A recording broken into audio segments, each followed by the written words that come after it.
하나님의 말씀을 받는 시간입니다. 하나님의 말씀은 이사야서 24장 29절에서 33절까지 말씀입니다. 구약성경 358면에 있는 여호수아서 24장 29절에서 33절까지 말씀을 여러분이 한 절씩 교독하시고 마지막 33절은 함께 합독하여 보도록 하겠습니다. 이 일 후에 여호와의 종 눈의 아들 여호수아가 110세에 죽음에 그들이 그 애를 그의 기업의 경내 딥낫세라에 장사하였으니 딥낫세라는 에브라임 산지 가스 산 북쪽이었더라. 이스라엘이 여호수아가 사는 날 동안과 여호수아 뒤에 생존한 장로들 곧 여호와께서 이스라엘을 위하여 행하신 모든 일을 아는 자들이 사는 날 동안 여호와를 섬겼더라. 또 이스라엘 자손이 애굽에서 가져온 요셉의 뼈를 세겜에 장사하였으니 이곳은 야곱이 100크시타를 주고 세겜의 아버지 하몰의 자손들에게서 산 밭이라. 그것이 요셉 자손의 기업이 되었더라. 아론의 아들 엘르아살도 죽음에 그들이 그의 아들 비느하스가 에브라임 산지에서 받은 산에 장사하였더라. 아멘. 하나님의 말씀입니다. 할렐루야.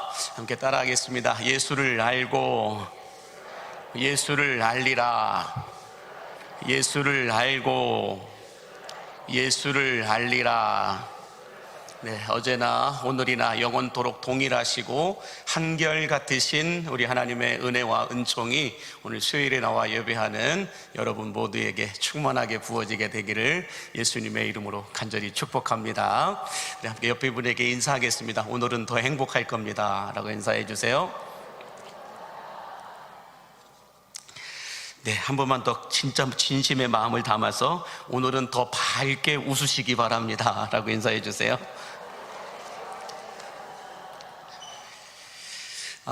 지난 1년 7개월이라는 시간 동안 여호수아를 묵상하면서 여호수아를 통하여서 일하시고 역사하시는 이 하나님의 은혜와 능력을 함께 우리가 수요일마다 살펴보았는데요. 특별히 이 모세로부터 80세의 바톤을 이어받아서 가나안 정복 전쟁과 땅 분배까지 각 지파의 땅 분배까지 모두 다 이 사명과 역할을 여호수아가 이제 마치게 되고 오늘 본문 29절과 30절에서 이제 이렇게 시작을 합니다. 오늘 우리가 여호수아서 마지막 이제 시간인데 여호수아가 모든 역할과 사명을 다 감당하고 난 이후에 오늘 본문 29절과 30절에서 이렇게 마무리를 하고 있어요. 같이 함께 보겠습니다. 이 일 후에 여호와의 종 눈의 아들 여호수아가 110세의 죽음에 그들이 그의 기업의 경내 딥낫세라에 장사하였으니 딥낫세라는 에브라임 산지 가스산 북쪽이었더라 라고 말씀하고 있습니다. 짧은 두 구절이지만 여호수아의 모든 인생이 다 담겨 있다라고 말해도 틀리지 않을 텐데요. 여호수아가 40세 때 40살에 출애굽을 하여서 광야 40년을 지나고 또 모세로부터 80세가 되던 때에 이스라엘 백성들을 인계받아서 바톤을 이어받아서 이제 이스라엘 백성들을 데리고 가나안 땅에 들어가서 7 족속을 다 몰아내고 또 모든 땅 분배까지 다 마치고 난 이후 이제 본인도 110세에 죽었더라 라고 말씀하고 있습니다. 자, 그렇다면 여호수아가 어디에서 죽었느냐? 자신의 기업 에브라임 산지 가스산 북쪽 딥낫세라라고 하는 곳에 장사되었다라고 말씀하고 있는데 우리가 여호수아 묵상하면서 항상 외웠던 지도가 있죠. 한번 보여주시면은 이 에브라임 산지가 어디에 있는지 함께 보시면은 조금 줌으로 당겨줄 수 있을까요? 사해 위쪽에 보시면 에브라임 노란색 부분에 연한 노란색 부분에 에브라임이 있고 그 밑에 딥낫세라가 있습니다. 딥낫세라는 동네 이름입니다. 오늘날로 말하면 우리로 말하면 광림동이라고 하는 이 정도의 아주 작은 시골 동네였는데 이곳에 뭐라 할까요? 여호수아가 110세에 장사되었다라고 말씀하고 있습니다. 자, 그러면 성경에서 소개하고 있는 이 여호수아가 40세 때부터 시작해서 돌아가셨던 110세까지 70년이라고 하는 이 시간을, 여호수아의 이 인생의 시간을 쭉 정리를 해보면 딱 한 가지로 결론이 나야지게 되는데, 그건 뭐냐면 여호수아는 시종일관 한결같았다라고 말씀하고 있습니다. 여호수아의 삶은 시종일관 한결같은 삶이었다라고 말씀하고 평가하고 있는 걸 볼 수가 있는데요, 바라기는 오늘 수요일에 나와 예배하는 여러분들도 상황과 환경에 따라 말이 다르고 행동이 달라지는 것이 아니라 여호수아처럼 말과 행동이 처음부터 끝까지 한결같을 수 있는 은혜가 부어지게 되기를 예수님의 이름으로 축복합니다. 자, 그러면 이 여호수아는 무엇이 시종일관 한결같았을까? 이것을 좀 우리가 생각해 보기를 원하는데, 첫 번째로 여호수아가 시종일관 한결같았던 것은 무엇이냐면, 한번 보여주실까요? 여호수아는 시종일관 하나님의 임재 앞에 서의 삶을 살았다라고 말씀하고 있는 걸 볼 수가 있는데, 여러분, 여호수아는 이스라엘의 지도자가 되기 전부터 모세를 보좌하면서, 모세를 따라다니면서까지 자기 몸에 배어 있었던 것이 있었었는데, 다시 말해서 여호수아가 그 무엇과도 바꾸지 않고, 그 무엇에도 빼앗기지 않고, 그 어떤 것과도 타협하지 않았던 정말 중요하게 여겼던 것이 있었었는데, 그것이 뭐냐면 하나님의 임재 가운데 들어가는 일에 대하여서는 어느 것과도 바꾸지 않았고 타협하지 않았다라고 하는 것을 알 수가 있는데요, 그것을 좀 증명해 주는 말씀이 출애굽기 33장 11절에서 이렇게 말씀하고 있습니다. 함께 볼까요? 시작. 모든 백성이 회막 문에 구름 기둥이 서 있는 것을 보고 다 일어나 각기 장막 문에 서서 예배하며, 사람이 자기의 친구와 이야기함과 같이 여호와께서는 모세와 대면하여 말씀하시며, 모세는 진으로 돌아오나 눈의 아들 젊은 수종자 여호수아는 회막을 떠나지 아니하니라. 할렐루야. 무슨 말씀일까요? 모세는 예배 끝나고 집에 갔다라는 거예요. 그런데 눈의 아들 여호수아는, 젊은 수종자 눈의 아들 여호수아는 성전을 떠나지 않았다, 회막을 떠나지 않았다, 계속해서 여호와의 전에서 머물러 있었다라고 말씀하고 있는 거예요. 어찌 보면은 여호수아에게도 다윗의 영이 있어서인지 하나님의 전에서 주의 아름다움을 바라보고 오직 한 가지 여호와의 임재를 갈망하고 간구하는 이런 마음으로 성전 안에 떠나지 않고 성전 안에 있었다라고 하는 것을 알 수가 있습니다. 그러면 다윗의 영이 무엇이었나? 시편 27편 4절에서 다윗은 자신의 어떤 신앙을 이렇게 고백하고 있어요. 같이 함께 보겠습니다. 내가 여호와께 바라는 한 가지 일, 그것을 구하리니 곧 내가 내 평생에 여호와의 집에 살면서 여호와의 아름다움을 바라보며 그의 성전에서 사모하는 그것이라 라고 말씀하고 있습니다. 다윗은 내가 소원하고 바라는 것 한 가지가 있는데, 그것은 무엇이냐? 곧 내가 내 평생에 여호와의 집에 살면서 주의 아름다움을 바라보며 살아가는 것입니다 라고 말씀하고 있는 거예요. 이것은 다윗의 인생 가운데서 다윗은 시간이 날 때마다 언제든지 급한 일이 아니고서는 언제든지 주의 성전에 가 있었다라고 말씀하고 있는 것입니다. 그러므로 여러분들, 우리가 하나님과의 어떤 관계가 더 친밀해지고 영적인 깊이가 더해지기를 원한다면 호캉스 하지 마시고 교캉스 하시기 바랍니다. 교회에 나오셔서 어슬렁거리시기 바랍니다. 제가 예전에도 말씀드렸듯이 온누리교회가 부흥할 수 있었던 것은 교회에 성도들이, 어슬렁거리는 성도들이 많았기 때문이다라고 하영주 목사님이 직접 말씀하시더라고요. 어슬렁거리는 사람이 많았다는 거예요. 무슨 일이 있어서, 무슨 회의가 있어서, 어떤 모임이 있어서 온 게 아니에요. 예배가 있어야만 오는 것이 아니라 언제든지 나에게 시간이 주어지면, 나에게 시간이 남게 되면 언제든지 성전에 와서 주의 아름다움을 보며 찬양하다가, 기도하다가, 때로는 화장실 가서 청소도 하다가, 때로는 여기 가서 문을 좀 닫다가, 때로는 여기 가서 뭐 치울 게 있나, 이런 거 하다가 누군가가 같이 식당에서 라면 끓여 먹으면 같이 라면 끓여 먹고, 떡국 끓여 먹으면 같이 떡국 먹고, 그렇게 같이 모임을 갖던 사람들이 많아지다 보니까 온누리교회가 됐다, 이렇게 하영주 목사님이 이야기하는 걸 들었는데, 마찬가지로 교회 부흥은 일이 있어야만 교회에 오는 사람들이 많은 것이 아니라, 예배가 있어야만 교회에 오는 사람들이 많은 교회가 아니라, 아무 일도 없음에도 불구하고 교회에 와서 어슬렁거리는 사람들이 많을 때에 그 교회가 부흥하게 된다라고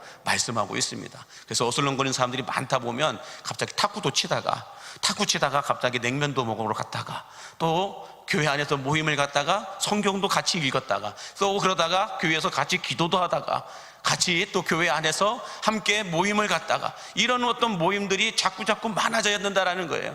예배 끝나면 손살 같이 집에 가기 바쁘게 가지 마시고, 교회 안에서 뭐 해야 돼요? 장기도 두었다가, 바둑도 두었다가, 또 탁구도 쳤다가, 교회 안에서 머물러 있다가 가는 사람들이 많을 때에 그 교회가 부흥하더라는 거예요.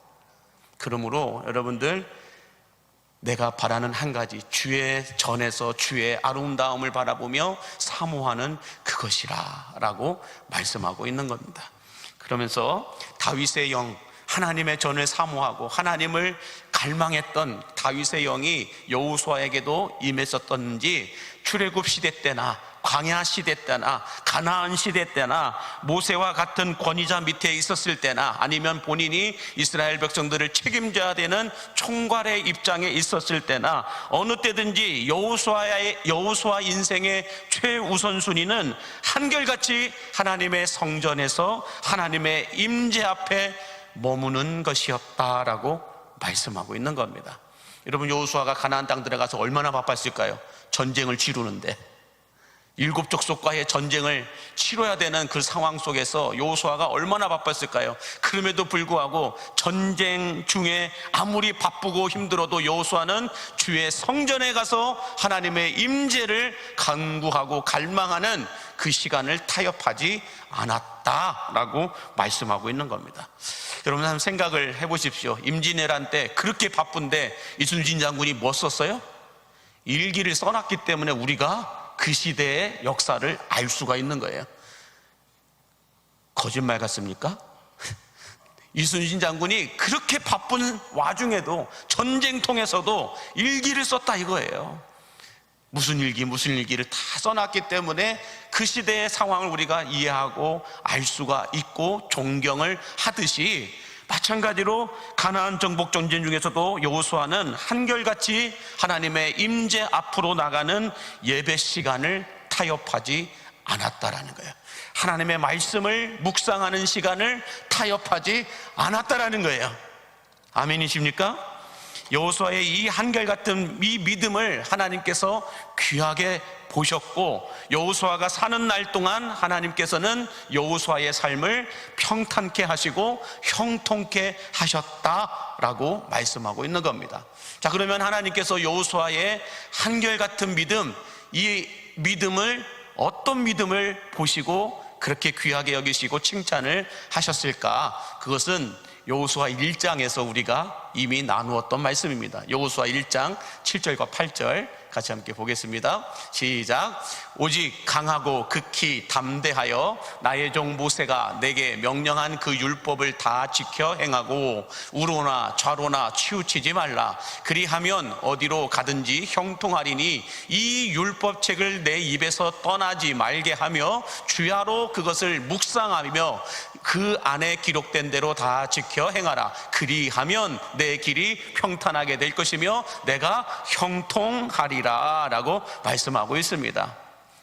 여호수아야, 내가 모세와 함께 했던 것처럼 너와도 함께 할 텐데, 내가 너와 함께 하기 위해서는 네가 지금까지 이렇게 성전 안에서 나를 만나기를 사모하면서 갈망했던 그 마음을 가지고, 그 믿음을 가지고 뭘 하라는 거예요? 자루나 우루나 치우치지 않도록 말씀을 묵상하라 라고 말씀하고 있는 거예요. 너의 입에서 이 율법책을 읽는 소리가 떠나지 말게 하며, 너의 입에서 뿐만 아니라 너의 삶 속에서 주야로 이 말씀을 묵상하는 시간을 그 무엇과도 타협하지 말라. 하나님을 예배하는 시간, 하나님의 말씀을 묵상하는 시간, 이것을 그 무엇과도 타협하지 말라. 그러면 내가 평탄케 될 것이고 형통하게 될 것이다 라고 이미 여호수아 1장에서 약속해 주셨어요. 그 약속을 붙잡고 여호수아는 전쟁이 다 끝날 때까지, 땅 분배가 다 끝날 때까지, 본인이 죽을 때까지 그 약속의 말씀 붙잡고 하나님의 성전에서 예배하는 일을 타협하지 않았고, 말씀을 묵상하되 주야로 그 말씀을 묵상하면서 시간 날 때마다 전쟁통에서도 예배하는 일을 잃어버리지 않았다라는 거예요. 그럼 우리 한국교회 사회도 마찬가지입니다. 우리 한국교회가 지금 이 정도까지라도 성장하고 계속해서 평안하여 든든히 서갈 수 있는 것은 6.25 전쟁통에서도 주일이면 예배하였다라는 거예요. 그런 믿음의 선배들이 있었다라는 거예요. 그런 교회 안에 장로님들이 계셨고 성도들이 있었기 때문에 전쟁 중에서도 공산당이 와서 총뿌리를 들이대도 예배하는 성도들은 예배했다라는 거예요. 그러다가 그 예배당 안에서 전체가 다 순교를 당해도 그들은 예배하는 일을 타협하지 않았다라는 거예요. 그들의 그 믿음이 있었기 때문에, 그 예배가 있었기 때문에 오늘날 우리가 이 정도까지 편하게 그래도 예배할 수 있는 나라가 되었다라고 말씀하고 있는 것입니다. 그러므로 여러분, 우리는 우리 한국교회사 안에서도 나오는 믿음의 선배들처럼, 또 성경에 나와 있는 믿음의 선배들처럼 잘 생각해 보세요. 다니엘이라고 하는 그 사람도 나란 일 하느라고 얼마나 바빴겠어요. 국무총리를 하는데 정권이 3번 바뀔 때까지 국무총리의 자리에서 나란 일을 했잖아요. 그럼에도 불구하고 다니엘이 타협하지 않았던 게 뭐예요? 매일 새벽, 내일 3번 예루살렘 성전을 향하여 창문을 열어놓고 하나님을 예배하고 기도하는 일을 포기하지 않았고 타협하지 않았다는 거예요. 비록 사자굴에 들어간다 할지라도 그 일만큼은 타협하지 않았다라고 말씀하고 있는 거예요. 그렇게 했을 때 왜 다니엘이 그렇게 했을까? 여러 가지 이유들도 있겠지만은 자기 참모진들하고 10시간 넘게 회의를 한 것보다 하나님 앞에 가서 10분 기도한 것이 더 훨씬 낫다라는 것을 다니엘은 경험하여 알았다라는 것이에요. 인간들끼리 모여갖고 머리 맞대고 알무리 10시간 몇 시간씩 여러분들 회의한들 기도하는 사람의 아이디어를, 기도하는 사람의 생각을 뛰어넘지 못해요. 하나님 앞에 기도하는 사람들 따라가지 못한다라는 것입니다. 그러므로 여러분, 하나님께 예배하는 시간은 결코 낭비하는 시간이 아님을 믿으시기 바랍니다. 우리가 이렇게 피곤한 이 시간, 주 앞에 나와서 예배하는 이 시간이 결코 낭비되는 시간이 아니라는 거예요. 오늘 이 시간을 통하여 여러분의 시간이 낭비가 아니라 영적인 낭만의 시간이 될 수 있게 되기를 주의 이름으로 축복합니다. 자, 바라기는 언제나 하나님의 임재 앞에서의 삶을 살았던 여호수아의 이 한결같은 모습처럼 주님이 부르시는 그날까지 예배하는 일, 말씀을 보는 일, 기도하는 일, 우리 믿음의 선배들이 항상 했던 것, 예배하는 것, 말씀을 묵상하는 것, 하나님 앞에 기도하는 것, 한마디로 영성 온도를 올리는 것, 이것을 포기하지 않았다는 거예요. 영성 온도를 올리는 걸 타협하지 않았다는 거예요. 한 번 더 예배하고 한 번 더 기도하고 한 번 더 말씀을 묵상하는 그 일을 포기하지 않았던 사람들을 통하여 하나님은 하나님의 역사를 이어 오셨다라는 거예요. 앞으로도 마찬가지. 우리가 이제 내년에 40주년입니다. 은혜의 40주년을 은혜로 걸어왔다고 한다면 이제 새로운 40주년은 소망으로 걸어가든지 믿음으로 걸어가든지 우리가 걸어갈 텐데, 소망으로 걸어가든 믿음으로 걸어가든 우리가 영성 온도를 떨어뜨리지 않는다고 한다면 하나님은 미래의 40주년도 40년의 시간도 우리가 이전에 보지 못했던 부흥을 보게 하여 주실 줄로 믿으시기 바랍니다. 그럴 때 우리가 여호수아가 받아 누렸던 평탄의 축복을, 형통의 축복을 받아 누리게 될 줄로 믿으신다면 아멘 하시기 바랍니다. 자, 두 번째로 여호수아는 무엇이 시종일관 한결같았을까? 그 두 번째는 이렇게 말해요. 여호수아는 시종일관 하나님께서 함께 하신다는 임마누엘의 믿음이 있었다라고 말씀하는데요. 우리 여호수아서 1장 9절에 보시면 이렇게 말씀합니다. 같이 보겠습니다. 시작. 내가 내게 명령하는 것이 아니냐. 강하고 담대하라. 두려워하지 말며 놀라지 말라. 내가 어디로 가든지 내 하나님 여호와가 너와 함께 하느니라 하시니라. 아멘. 자, 여러분, 어린아이가 부모님을 잃어버렸을 때 찾아오는 첫 번째 감정은 뭘까요? 두려움이에요. 어린아이가 부모님을 잃어버렸어요. 놀이동산을 갔든지 아니면 어디를 갔을 때 부모님 손을 놓쳐서 부모님을 잃어버렸어요. 그때 그 아이에게 찾아오는 첫 번째 감정이 뭘까요? 와, 자유다! 이렇게 얘기할까요? 그런 얘기는 없을 거예요. 바로 두려움이 찾아오게 된다라는 것입니다. 마찬가지로 하나님께서 나와 함께 하신다는 것이 느껴지지 않을 때 인간에게 찾아오는 첫 번째 감정은 무엇이냐? 두려움과 무서움이라는 거예요. 두려움이 찾아오고 무서움이 찾아오게 된다라는 것입니다. 자, 그러면 이 어린아이에게 찾아온 두려움이 사라질 수 있는 방법, 그건 뭘까요? 엄마 품에 다시 안기는 거예요. 엄마를 찾아서 엄마에게 달려가 안길 때 그 어린 아이의 마음에 있었던 두려움은 사라지게 될 줄로 믿습니다. 마찬가지로 우리 안에 찾아오는 두려움, 어떤 이 무서움을 해결할 수 있는 방법은 하나님께 가까이 가서 하나님께 다짝 달라붙어서 하나님 품에 안기는 것임을 믿으시기 바랍니다. 그때 두려움이 사라지는 거예요. 하나님께로부터 멀어지면 멀어질수록 두려움은 더 깃터지고 더 넓어지고 더 강력해집니다. 그러나 하나님께로 더 가까이 가면 갈수록 우리의 두려움은 사라지고 평안함이 찾아오게 됨을 믿으시기 바랍니다.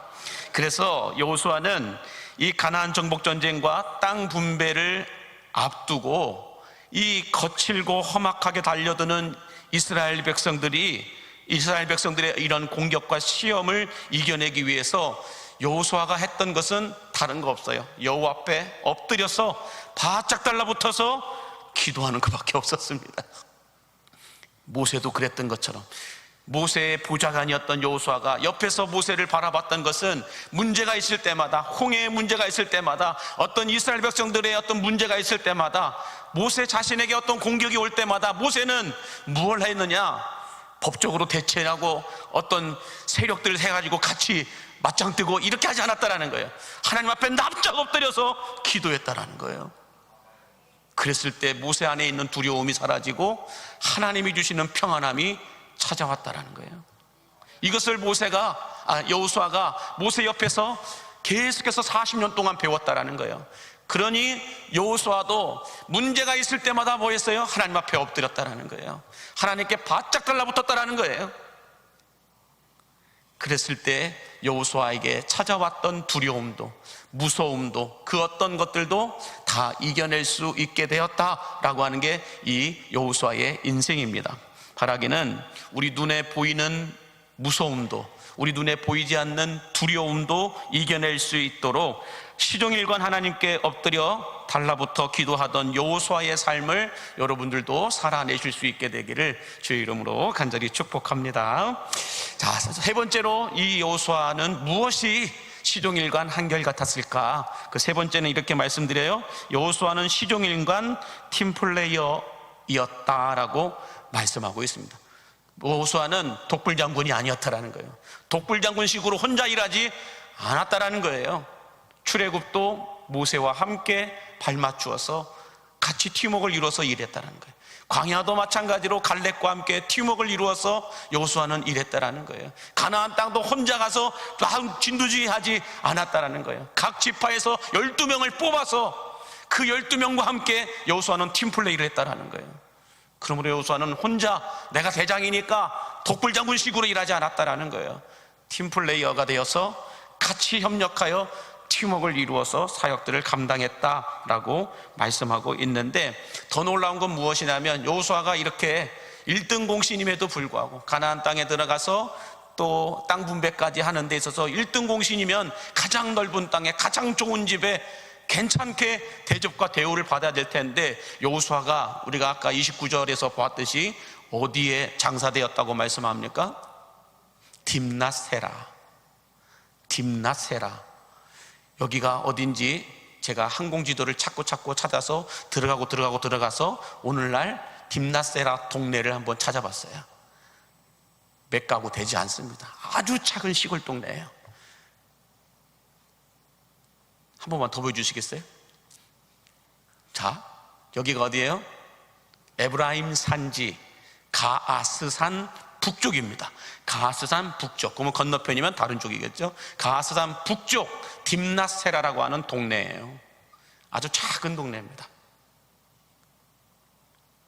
그 동네에 여호수아가 장사 지내었다. 여호수아가 살았던 곳은 이곳밖에 없었다라는 거예요. 그렇게 여호수아가 이스라엘 백성들을 다 땅 분배를 하고 이제 은퇴를 하고 이제 편하게 살아본다고 하면 이것도 내가 얻어야 되고 저것도 얻어야 되고 이것도 얻어야 되고 다 그렇게 해야 되는데, 가장 작은 동네에서 여호수아는 살다가 장사 지내었다라고 말씀합니다. 여러분, 여호수아의 이 리더십을 보면서 우리가 생각할 수 있는 건 뭘까? 엘리트는 자기를 잘되게 하는 사람이에요. 더 정확히 말씀드린다면 엘리트는 자기만 잘되게 하는 사람이에요. 그러나 리더는 남을 잘되게 하는 사람입니다. 연주자는 자기 소리만 잘 나게 하는 사람이에요. 그러나 지휘자는 남의 소리를 끌어내어주는 사람임을 믿으시기 바랍니다. 솔리시트는 내 소리만 내는 사람이에요. 내 소리만 잘 들리면 돼요. 그러나 지휘자는 모두의 소리를 조화를 맞추는 사람이에요. 마찬가지로 여호수아는 이런 리더십의 사람이었다라고 말해요. 나만을 위해 사는 것이 아니라 남을 위하여 살았던 사람입니다. 예수님도 나만을 위해서 이 땅에 오셨다고 한다면 예수님을 불편하게 했던 사람들 다 죽였을 거예요. 십자가 위에서 모욕을 당하실 때에도 너 잠깐만 기다려봐 해놓고 뭐 잠깐 빼놓고 내려와가지고 막 흔들었다가 다시 올라가서 아마 옷 밖에서 있을 수도 있는 분이시죠.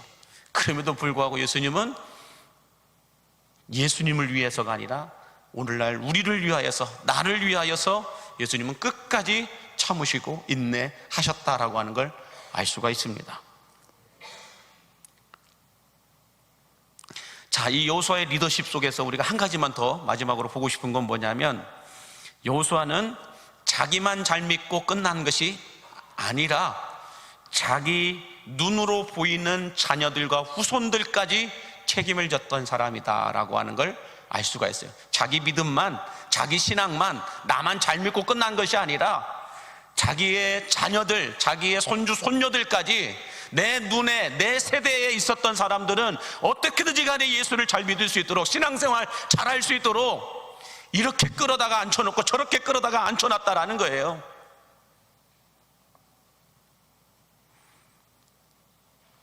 자, 그 말씀이 오늘 본문 31절에 이렇게 말씀하고 있습니다. 31절 같이 보겠습니다. 이스라엘의 여호수아가 사는 날 동안과 여호수아 뒤에 생존한 장로들 곧 여호와께서 이스라엘을 위하여 행하신 모든 일을 아는 자들이 사는 날 동안 여호와를 섬겼더라 라고 말씀합니다. 무슨 말씀일까요? 그래도 여호수아와 함께 하나님께서 행하셨던 일들을 보았던 할아버지 할머니 세대, 여호와께서 행하셨던 일들을 들었던 아버지 어머니 세대가 살아있을 동안에는 그의 자녀들과 그의 후손들이 하나님 떠나지 않고 하나님을 믿고 섬겼다라고 말씀하고 있는 거예요. 그러나 그 후로는 하나님을 잃어버리게 되고 섬기지도 않았다라고 말씀하고 있는 거죠. 그러다가 여호수아가 죽고 그의 장로들은 오늘날 우리 앉아 계신 장로님들이 아니에요. 그 성경에서 말하는 장로들은 목회자들을 맡고 제사장들을 가르쳐 말하고 있는 겁니다.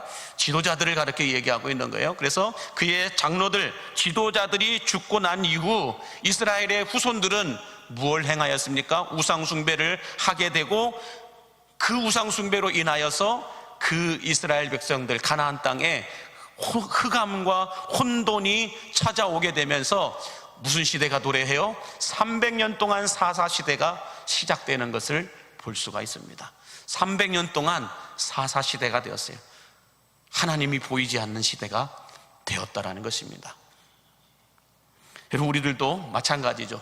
100년 전, 400년 전 지나온 시대에 그런 거 이야기하지 말고요, 앞으로 다가올 시대도 이야기하지 말고요, 하나님께서는 우리가 지금 살고 있는 이 시대만이라도 우리 눈으로 보고 있는 내 자녀들, 내 눈으로 보고 있는 우리 손주 손녀들만이라도 하나님을 믿고 섬길 수 있도록 하라라는 거예요. 우리가 지난 시간에 보았듯이 나와 내 집은 여호와만을 섬기겠노라고 여호수아가 고백하고 있는 것처럼, 그래도 내가 살아있는 동안에는 내 자식들과 내 후손들은 그래도 주일이면 주님 전에 나가 예배하는 그런 가족을, 그런 가문을 만들겠다라고 하는 여호수아의 이 고백처럼 우리들도 그렇게 해야 된다라는 거예요. 나중에 주님이 우리에게 물으실 겁니다. 너와 너희 후손들은 예수를 믿었냐고요. 네가 살아있는 동안에, 네가 죽고 난 이유는 어쩔 수 없다 하더라도 네가 살아있는 동안에 그래도 너희 자녀들에게 예수 믿으라고 말 한마디라도 한 적이 있느냐? 그래도 너희 손주 손녀들을 데리고 주님 전에 가서 예배한 적이 있느냐라고 물으실 때 여러분, 우리 답할 수 있어야 된다는 것입니다. 그러므로 여러분, 우리가 한 시대에 이런 이 모세와 여호수아와 같은 영적 지도자들이 있으면 그래도 그 시대가 어지럽지 않고 혼란스럽지 않습니다. 시대의 영적 어른이 있으면 그 시대가 안정적이에요. 그래도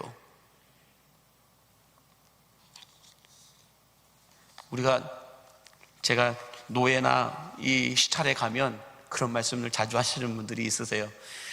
옛날에는 어른이 있어서 어른이 하면, 어른이 그래도 뭐 한마디 하면 시찰에 사람들이 바바로 움직였는데 이제 어른이 없다 보니까 다 어른 행세를 하려고 한다고. 어른이 없다 보니까 다 자기들 마음대로 하려고 한다고요.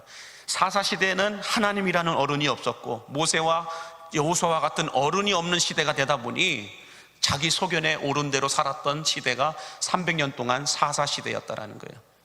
이 시대도 마찬가지예요. 시대 정신을 이어가는, 나라의 시대 정신을 이어가는 어른이 없는 나라는 혼란스럽고 혼돈에 빠질 수밖에 없습니다. 교회도 마찬가지예요. 교회에 영적인 어른, 나이 많은 어른 말고요, 영적인 어른이 없는 교회는 시끄럽고 혼란스러울 수밖에 없어요. 다 자기 소견에 오른 대로 말하고 자기 소견에 오른 대로 행동하거든요. 어른이 있으면 그러지 않아요. 집안도 마찬가지죠. 집안에 어른이 있으면, 어른으로서 권위가 인정받는 그런 집안에서는 어른이 한마디 하면 조용합니다. 아무리 시끄러워도 어른이 말씀하시면 잠잠합니다. 근데 어른이 없으면 시끄러워요. 사사시대가 도래하게 된다는 거예요. 그러다 보니 오늘날 우리나라, 여러분 형편을 보십시오. 부모가 자식을 죽이는 것, 자식이 부모를 죽이는 것, 이제는 쉽게 우리가 접하게 되는 걸 볼 수가 있어요. 왜 그럴까요? 가정의 질서가 무너졌기 때문에. 가정의 질서가 무너졌다는 것은 권위가 사라졌다는 거예요. 나라의 권위가 사라지고 나라의 시대 정신을 이끌어가는 지도자들이 없다 보니 나라가 엉망진창이 되어버려요. 그래도 예전에는 대통령이 뭔 말을 하면 다 들었잖아요. 근데 이제는 대통령이 말하니까 안 들어요. 그렇지 않습니까? 옛날에는 그래도 저희 시골 동네였던 전라북도 완주군 소양면 죽전리 93번지 내주부락, 이 동네에서는 20가구도 안 되는 동네였는데도 교회가 있었고 교회에 목사님이 계셨어요. 그래도 목사님이 말씀하시면 예수님을 믿는 사람이건 안 믿는 사람이건, 교회를 다니는 사람이건 안 다니는 사람이건 다 순종했어요. 다 인사하고 목사님 오셨냐고 이야기하면서, 목사님 우리는 예수 안 믿지만 우리 가정을 위해서 그래도 축복 기도해 주십시오, 이렇게 했던 시대가 제가 어렸을 때 살았던 저희 동네의 모습이에요. 성탄절이 되면 새벽송 돈다고 할 때 예수 안 믿는 집도 다 돌았어요. 그래봤자 1시간도 안 걸려요. 20가구도 안 되니까. 그럼에도 불구하고 예수 안 믿는 집도 새벽에 새벽송을 들고 찬송을 부르고 축복해주면 그들이 새벽에 일어나서 떡 가지고 나오고 감 가지고 나오고 이렇게 여러 가지 음식들을 가지고 나와서 서로 나누는 그런 어떤 영적인 질서가 있었어요. 목사님이 말하면 그래도 들었어요. 근데 이제는 그게 아니잖아요. 목사 10원짜리, 20원짜리, 80원짜리 막 십자생 막 이렇게 얘기하잖아요. 근데 목사들은 더 나빠요. 목사들이 더 악한 모습을 보이고 있잖아요. 그러니 영적인 질서도 권위도 사라져버린 이런 시대를 우리가 살아가고 있습니다. 이런 시대에 우리는 누가 그리울까요? 영적 지도자들이, 진짜 시대 정신을 이끌어갔던 영적 지도자들이 그리운 거예요. 모세와 여호수아 같은 이스라엘 민족의 지도자들. 우리나라로 말한다고 한다면은 그래도 교회 안에서는 한경직 목사님이나 손양원 목사님과 같은 이런 영적 지도자들이 있었던 그 시대의 사람들은 그분이 그리운 거예요. 그래도 한경직 목사님이 있었을 때는 여러분 실화가 있어요. 한경직 목사님이 기도하러 들어갈 때는 그 일대가 다 조용했다라고 얘기해요. 그런 영적인 파워가 있었어요. 한경직 목사님이 기도하고 있을 때는 교회 안에서 큰 소리 하나도 안 났다는 거예요. 지금 목사님이 하나님께 기도하고 있다, 온 성도가 다 조용했다는 거예요. 목사님의 기도가 방해될까 봐. 그런 영적 권위가 살아있었던 시대가 얼마 전이에요. 그렇지 않습니까? 저는 이 여수시의 정신을 이끌어갔던 그런 영적 지도자들이 손양원 목사님이라고 하는 얼마나 고귀한 분이 있어요. 근데 그 손양원 목사님과 같은 어르신이 없어요. 그러다 보니 목사가 목사답지도 못하고 지도자들이라고 하는 사람들이 지도자답지 못한 이런 시대가 되어버렸다. 그러다 보니 우리는 이제 어떻게 하면 여호수아와 같은, 모세와 같은 이런 한경직 목사님이나 손양원 목사님과 같은 이런 시대 정신을 이끌어가는 어른들을 다시 만날 수 있을까? 그런 사람들을 어떻게 하면 다시 볼 수 있을까? 아니, 우리가 어떻게 하면 그런 사람으로 살아갈 수 있을까? 이거 한 가지만 말씀을 드린다면 여호수아서 3장 5절에 여호수아가 시종일관 이렇게 살았다라는 걸 알 수가 있습니다. 한번 보여줄까요? 여호수아서 3장 5절 같이 보겠습니다. 여호수아가 또 백성에게 이르되 너희는 자신을 성결하게 하라. 여호와께서 내일 너희 가운데에 기이한 일들을 행하시리라. 여호수아가 이 말을 하고 이스라엘 백성들에게 자신을 성결하게 하라라고 말씀하고 말하고 난 내일이 어떤 일이 일어났을까요? 요단강이 갈라졌어요. 이스라엘 백성들이 자신을 성결하게 하자 그 다음날 여호와께서 기이한 일을 행하셨는데 그 기이한 일이 뭐예요? 요단강이 갈라졌다라는 거예요. 여러분, 시대가 어디로 가고 있는지 알 수가 없을 정도로 너무 혼란스럽습니다. 정치도 혼란스럽고 경제도 혼란스럽고 외교도 혼란스럽고 국방도 혼란스럽고 교육도 혼란스럽고 종교도 혼란스럽고 가정들도 혼란스럽고 시대가 다 혼란스러운 가운데 있어요. 그때 우리가 해야 될 건 뭘까요? 너희는 자신을 성결하게 하라. 기독교인들만이라도 거룩한 삶을 살아야 돼요. 성결해야 돼요. 그럴 때라야 하나님께서 내일 너희를 위하여 기이한 일을 행하실다. 그 기이한 일은 몰라요. 이스라엘 백성들이 요단강이 갈라질 걸 생각이나 했을까요? 못했을 거예요. 마찬가지로 이제는 이 시대를 다시, 이 카오스와 같은 이 시대를 다시 질서정연한 코스모스 상태로 바꿀 수 있는 분은 하나님밖에 없음을 믿으시기 바랍니다. 그 하나님이 일하셔야 돼요. 이제는 하나님이 기이한 일을 행하실 때예요. 우리가 어떻게 할 수 없는 시대가 되어버렸어요. 정치를 봐도 너무 답답하고 나라 꼴을 봐도 너무 답답하고 한국교회를 바라봐도 답답하고 여수시도 낭만도시가 아니라 낭비도시가 돼버렸어요. 어떻게 해야 될까요? 교회들도 연합하지 않아요. 내 교인 뺏길까 봐 함께 연합하여서 거룩한 방파제를 만들지 않아요. 그냥 내 교회만 잘 되면 돼요.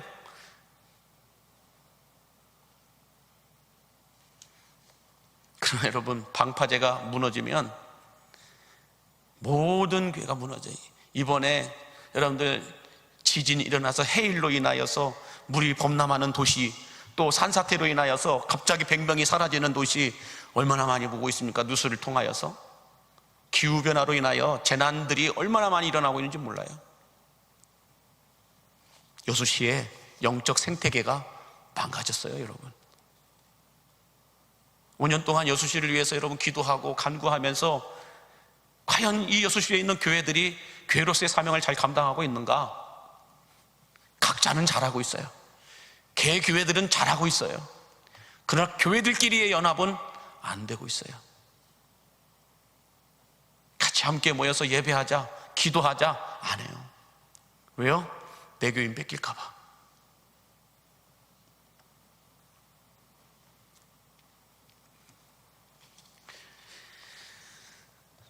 여튼 간에 여러분, 여호수아가 백성들에게 너희는 자신을 성결하게 하라. 성결하게 했던 방법은 여호수아가 했던 것처럼 하나님의 임재를 갈망하는 거였어요. 기도와 말씀을 놓치지 않는 거였어요. 타협하지 않는 거였어요. 한마디로 여호수아는 영성 온도를 올렸던 사람이에요. 영성 온도가 떨어지지 않을 때까지, 주님 부르시는 그날까지 영성 온도를 떨어뜨리지 않았던 사람이 여호수아예요. 우리 믿음의 선배들도 그랬어요. 영성 온도를 떨어뜨리지 않았던 분들이 시대 정신을 이끌어갔어요. 교회도 영성 온도가 떨어지지 않는 교회가 복음의 전초기지가 될 수 있고 복음의 선봉장에 설 수 있음을 믿으시기 바랍니다. 우리 광림교회가 수많은 교회 중에 똑같은 교회로서 그냥 있는 교회가 아니라, 있어나마나한 교회가 아니라 정말 예수님이 디자인하시고 성령님이 목회하시는 그런 교회 하나 정도는 나와야 된다고 한다면 우리 광림교회가 그렇게 쓰임받기를 원한다는 거예요. 그냥 남들 하는 교회처럼 똑같이 그렇게 회의하고 그렇게 운영해 나가고 그렇게 사역한다면 다를 게 뭐가 있겠어요? 다 똑같죠. 그렇다면 그래도 마지막 때 시대 정신을 이끌어갈 수 있는 그런 교회 하나 정도는 나와야 된다고 한다면, 이 여수시의 교회로서 여수시를 대표하는, 여수시의 영적인 주도권을 가지고 가는 그런 교회 하나 정도 나와야 된다고 한다면 우리 광림교회가 성경에 기록된 대로 예수님이 디자인하신 그 교회를, 성령님이 목회하셨던 그 교회를 한번 만들어 가야 되지 않겠냐는 거예요. 우리 인생이 얼마 남았습니까? 100년 남으셨습니까? 70년 남으셨습니까? 50년 후에 여러분들은 뭐 하고 계십니까? 아무도 모르는 거잖아요. 누가 10년, 20년, 50년 후를 장담할 수 있겠어요? 아무도 장담하지 못해요. 그렇다면 우리는 이제 하루하루, 죄송합니다, 무덤 앞으로 가고 있는 사람들이에요. 그렇지 않을까요? 각자의 정도의 차이는 있겠지만 모두가 다 무덤 앞으로 한 걸음 한 걸음 한 걸음 걸어가고 있는 사람들이라고 한다면 우리에게 남아있는 인생의 시간이 얼마 남지 않았다고 여러분 느껴진다면 하루의 시간을 낭비해서는 안 되는 거죠. 우리에게 남아있는 시간을 주를 위하여, 하나님이 일하실 수 있도록, 주님 내 시간을 통하여, 내 물질을 통하여, 내 은사를 통하여 하나님이 하나님의 뜻을 이루어갈 수 있도록 우리의 남아있는 인생의 여정을 넘겨드려야죠. 언제까지 주저앉아 있으시겠습니까? 언제까지 남탓만 하고 계시겠습니까? 그럴 시간 없어요. 그러므로 저는 우리 강림교회가 자신을 성결하게 하라고 하는 여호수아의 이 고백처럼 한 번 더 예배하고 한 번 더 기도하고 한 번 더 말씀을 묵상하면서 우리의 영성 온도를 올려가야 된다는 거예요. 하나님이 정하신 그 임계점까지 올라가야만 하나님께서 이스라엘 백성들을 위해 요단강을 가르시고, 홍해는 하나님이 강권적으로 그냥 열으셨어요. 모세의 기도로 이스라엘 백성들이 뭘 어떻게 했기 때문에 문을 여신 게, 홍해를 가르신 게 아니라고요. 절박함 가운데 모세가 기도했을 뿐이에요. 그래서 하나님이 그냥 강권적으로 홍해의 문을 열었어요. 그런데 요단강은 아니에요. 이스라엘 백성들이 자신들을 성결하게 했어요. 그러자 제사장들의 발이 요단강에 닿자 그때 갈라졌어요. 하나님이 미리 갈라놓으신 게 아니라고요. 저는 그래서 여수시의 요단강을 가르는 그 교회가 어디 교회요? 여수강림교회가 되기를 바랍니다. 우리 교회만을 위해서 사역하고 모이고 활동하는 교회가 아니라 여수시의 이 영적인 거룩한 방파제를 만들기 위한 교회로서 쓰임받게 되기를 간절히 바랍니다. 방파제를 여러분 아시죠? 그 가운데 등대가 서 있잖아요. 등대 그 주변으로 방파제가 세워져 있어요. 등대는 예수 그리스도의 빛이에요. 방파제는 우리들의 기도입니다. 교회가 연합해서 방파제를 만들어야 되는데 그게 안 된다고 한다면 우리 교회부터라도 하나라도 갖다가 놓자고요.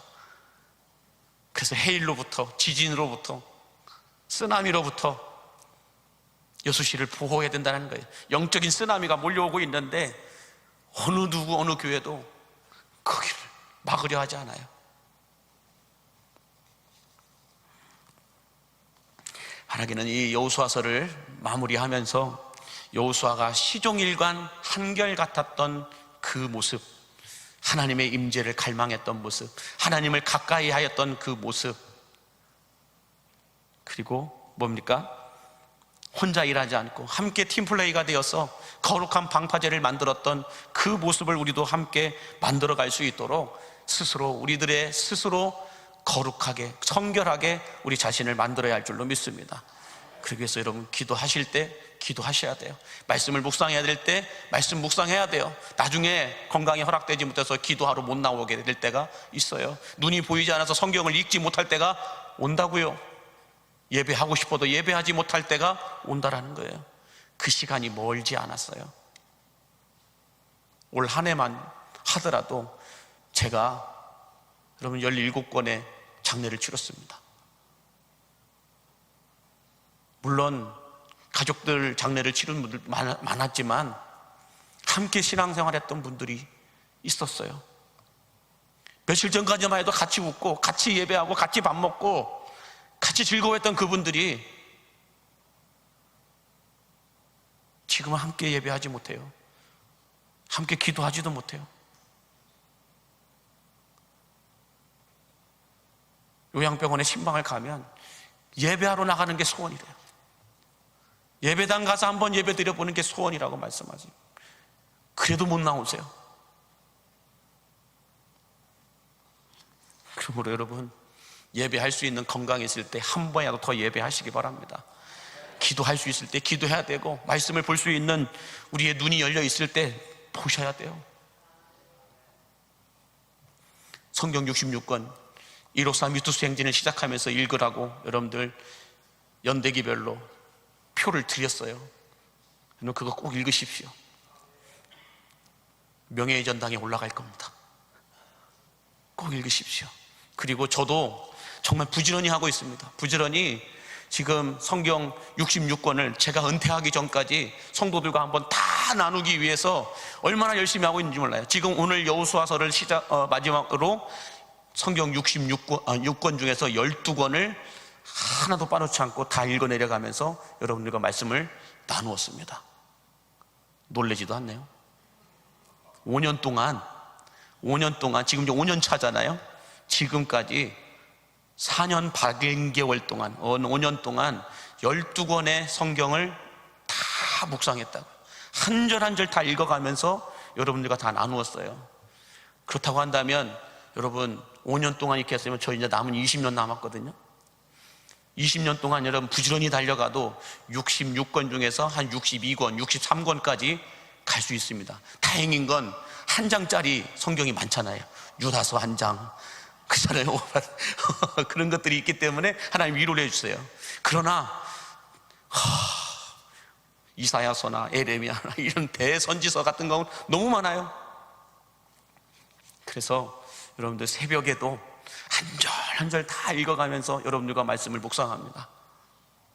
이제 로마서를 지난주부터 시작을 해서 달려가고 있습니다. 올해 안에 로마서가 끝나면 너무너무 감사하겠지만 그러지 않는다 할지라도 달려가는 거예요. 12권의 오늘 이 여호수아서를 또 마지막으로 12권의 책을 성경책을 우리가 말씀 묵상했습니다. 이제 남아있는 44권의 책을 향하여 달려가야 될 때가 되었는데, 여러분들 끝까지 말씀을 묵상하는 것, 기도할 때 기도하시고 예배할 때 예배하심으로 인하여 여러분의 신앙의 영성 온도가 떨어지지 않음으로 인하여 여러분들 사사시대를 맞이하지 마시기 바랍니다. 여러분 인생의 사사시대가 오면 혼란스러워져요. 엉망진창이 돼버려요.